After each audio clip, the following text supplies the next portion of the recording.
Halo Sobat Jejak Cerita, bertemu dengan aku Metrik Pramesti. Hari ini aku akan membahas tentang bagaimana sih kehidupan manusia sebelum mengenal adanya sabun. Jadi kalau kita ngomongin soal mandi, ternyata tidak semua orang zaman dulu itu mikir kalau mandi itu adalah hal yang biasa dan sesuatu yang wajar. Coba bayangin, orang zaman dulu itu mikir kalau mandi itu justru berbahaya. Loh. Kok bisa? Bukannya air bikin badan kita jadi bersih. Tapi ternyata orang zaman dulu itu punya pemikiran yang berbeda. Mereka percaya bahwa kalau terlalu sering mandi, air akan masuk melalui pori-pori yang ada di kulit. Dan itu yang bikin mereka semakin takut untuk mandi. Jadi, alih-alih mandi, mereka mikir cara lain buat bersihin tubuh. Buat orang-orang kaya di zaman itu, tubuh wangi adalah sesuatu yang wajib. Tapi bukan dengan mandi yang kita kenal sekarang. Caranya berbeda. Mereka nggak pakai sabun, nggak pakai shampoo, apalagi shower gel. Jadi gimana dong biar mereka itu tetap wangi dan nggak bau? Nah, mereka memilih bahan-bahan alami kayak rempah-rempah, air mawar, dan parfum untuk menghilangkan bau badan. Kamu bisa bayangin gak? Tiap hari mereka bakal nyemprotin itu parfum biar ngilangin bau badan mereka, alias nutupin bau badan yang menyengat. Setidaknya biar stay cool sepanjang hari tetap harum. Agak aneh ya, tapi itu adalah salah satu cara mereka biar tetap merasa segar meskipun tanpa mandi. Dan yang paling seru nih, ada cerita tentang seorang filsuf bernama Francis Bacon. Dia itu bahkan bikin aturan khusus tentang gimana caranya mandi. Jadi mandi itu ada tata caranya. Tapi jangan bayangin kalau dia cuman bikin peraturan yang mandi cukup 2 kali sehari aja ya. No. Aturannya lebih mirip ritual wewangian yang pokoknya isinya tuh lumayan ribet. Jadi sebelum mandi, Bacon bilang tubuh harus diolesi dengan minyak dan salep khusus biar manfaat mandi itu terasa benar-benar lebih segar. Tapi nggak cukup sampai di situ. Kamu bahkan harus duduk selama 2 jam di dalam bak mandi. Bayangin, selama 2 jam. Tapi mungkin kalau di zaman sekarang mandi 2 jam bisa dianggap biasa aja ya, karena kebanyakan dari orang-orang juga kalau gabut ya bisa mandi sampai 2 jam, 3 jam. Ada yang kayak gitu nggak? Coba tulis di kolom komentar ya. Aku pengen tahu siapa di sini yang paling lama mandi. Oke, kita lanjut ke ceritanya. Setelah selesai mandi atau berendam selama 2 jam tadi, tahap berikutnya justru lebih aneh lagi. Tubuh kamu harus dibungkus dengan kain yang udah dicampur dengan bahan-bahan kayak mestik atau resin-resin yang aromatik gitu, mur, pomander, dan juga kunyit-kunyit. Macam-macam banget ya bahannya. Semua bahan-bahan ini konon katanya buat menahan pori-pori biar nggak kebuka. Setelah dibungkus, kamu harus diam di dalam kain itu selama 24 jam. 1 hari loh, seharian penuh loh. Kain itu nempel di badannya kamu. Intinya, proses ini tujuannya adalah biar membuat kulit itu katanya lebih lembut dan tentunya lebih wangi. Setelah kamu keluar dari pembungkusan itu tadi, baru deh setelah itu tubuh kamu akan diolesi lagi dengan minyak wangi yang tentunya terbuat dari bahan rempah-rempah seperti kunyit dan juga garam. Intinya ini udah kayak ritual aja ya, padahal ya cuman mandi gitu.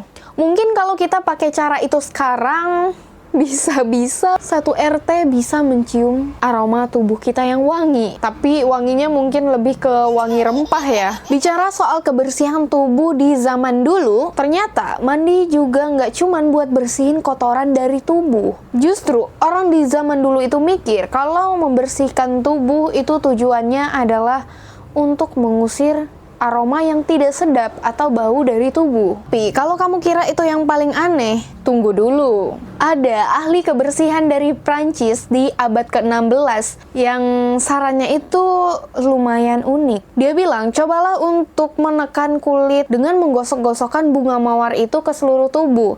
Intinya, pada zaman itu, bunga mawar ini ibaratkan lulur di zaman sekarang. Atau mungkin yang paling pasnya itu yang sabut mandi itu loh. Dan bisa dibilang, mereka itu lebih peduli sama wanginya daripada bersihnya. Terlihat jelas kan betapa pentingnya wewangian bagi mereka di zaman itu. Mereka pokoknya rela banget ngelakuin apapun biar tubuh mereka itu tetap wangi. Terserah mau bersih apa enggak, yang penting wangi. Gak cuman air mawar, orang-orang di zaman dulu itu juga super bergantung sama yang namanya parfum, yaitu untuk menutupi bau badan mereka. Bukan parfum dari zaman modern ya, tapi ini beda. Parfumnya ini terbuat dari campuran seperti minyak hewani, anggur, rempah-rempah, dan wewangian yang aromatik. Nah, lalu lemak hewan seperti apa sih yang digunakan orang zaman dulu itu sebagai bahan parfum mereka? Hewannya adalah macan tutul dan unta. Ya, kamu nggak salah dengar, lemak hewan tadi dicampur dengan anggur dan juga kayu manis. Terus gimana cara mereka bikin parfum tersebut? Well, menurut seorang Fransiskan Spanyol, yaitu Juan Gil de Zamora, yang mengatakan, pertama-tama lemak dari hewan itu tadi dipotong-potong, lalu dimasak ke dalam anggur. Setelah itu campuran ini didiamkan selama 1 malam, dan keesokan harinya dicampur lagi dengan anggur. Tapi tunggu dulu, belum selesai sampai di situ, baru kemudian campuran ini digiling, diaduk, dan dipanaskan kembali dengan 7 minyak eksotis. Buset, ribet banget gak tuh? Barulah akhirnya wewangian itu tadi ditambahkan lagi dengan buah-buahan untuk menambah aromanya seperti buah plum, ditambah dengan wewangian-wewangian dari zaman Romawi atau Yunani seperti kayu manis dan kasia. Bisa dibayangin gak seberapa uniknya wewangian di zaman itu? Dan fun fact-nya nih, obsesinya orang kaya terhadap wangi-wangian parfum ini gak main-main. Parfum gak cuma dipakein sama mereka di tubuh aja, tapi bisa dipakai buat segala hal. Intinya multifungsi lah. Mulai dari surat yang dikirim, sampai anjing peliharaan pun dikasih wewangian. Jadi, meskipun kita memakai wangi-wangian untuk keperluan sehari-hari, tapi berbeda dengan orang di zaman itu. Wewangian dianggap sebagai status sosial, pengaruh sekaligus terapi spiritual. Ya, intinya kalau nggak wangi, nggak sah hidup di kalangan mereka. Bangsawan, intinya mereka ini adalah tokoh di balik berkembangnya industri parfum yang begitu mewah dan berkelas. Tapi ada cerita unik nih tentang betapa kaum bangsawan, bahkan keluarga kerajaan, di zaman itu sangat terobsesi dengan wewangian. Seperti contohnya Ratu Elizabeth I.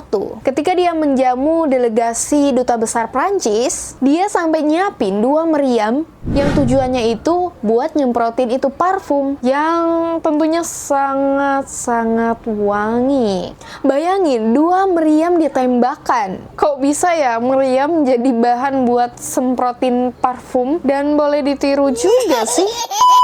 Dan tentu saja semakin mahal dan berkelasnya parfum, makanya tidak dijual di sembarang tempat. Hanya orang-orang di kota besar atau kota metropolitan yang bisa mencium aroma parfum yang begitu wangi. Sementara di pedesaan, wangi parfum ini belum tercium sama sekali. Justru, orang-orang di desa pada zaman itu hanya membersihkan tubuh di area tertentu saja. Sementara bagian yang lain justru nggak pernah dicuci. Di pedesaan, mandi bukan cuma hal yang dianggap nggak penting, tapi malah dianggap berbahaya. Hah, serius? Ya, masyarakat pedesaan punya kepercayaan yang berbeda soal kebersihan. Mereka nggak terlalu peduli dengan bau badan yang menyengat, karena bagi mereka itu adalah bagian dari kehidupan. Para pria dan wanita yang bekerja keras di lahan, beternak segala macam, udah kecampur tuh kan, baunya sama bau hewan-hewan ternak. Tapi itu justru yang dianggap lebih kuat dan lebih tangguh. Kalau ada pria yang terlalu sering mandi, bakal dianggap kurang maskulin. Sementara Sementara bagi yang cewek bakal dianggap seksi. Gila nggak tuh? Wah, kalau ini sih bikin para kaum yang mager mandi itu merdeka banget dan nggak bakal takut buat dijudge. Walaupun masyarakat pedesaan punya cara pandang yang unik tentang kebersihan,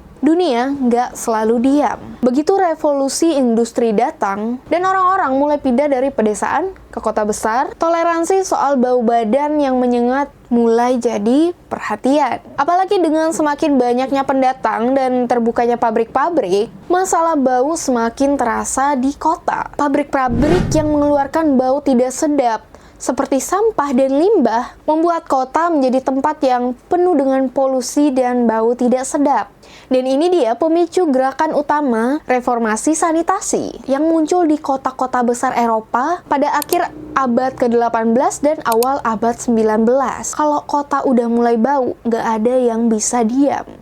Dulu, orang pikir bau itulah yang menyebabkan penyakit. Ternyata penemuan besar di abad ke-19 menemukan bahwa bau bukanlah sumber penyakit, tetapi kumanlah yang menjadi penyebab utamanya. Dan saat itu, orang-orang di zaman itu mulai menyadari bahwa mandi itu bukan hanya soal bau, tetapi lebih ke perlindungan kesehatan tubuh. Nah, sejak saat itu, pemandian umum dan kamar mandi pribadi mulai dibangun, tentunya di banyak tempat. Orang-orang akhirnya mulai peduli dengan kesehatan tubuh mereka. Tapi jangan salah, meskipun pemandian mulai tersebar, parfum tetap jadi barang mewah yang hanya dimiliki oleh segelintir orang kaya. Tentu saja, bagi kalangan kelas atas, menjaga tubuh tetap wangi itu adalah simbol status sosial. Tapi lama-kelamaan orang berpikir, gimana kalau kita bikin sesuatu yang bakal bisa dipakai sama semua orang? Gak cuman orang kaya. Dari sinilah lahir yang namanya deodoran atau antirespiran, yang tentunya bisa dibeli dengan berbagai variasi harga yang tentunya sangat terjangkau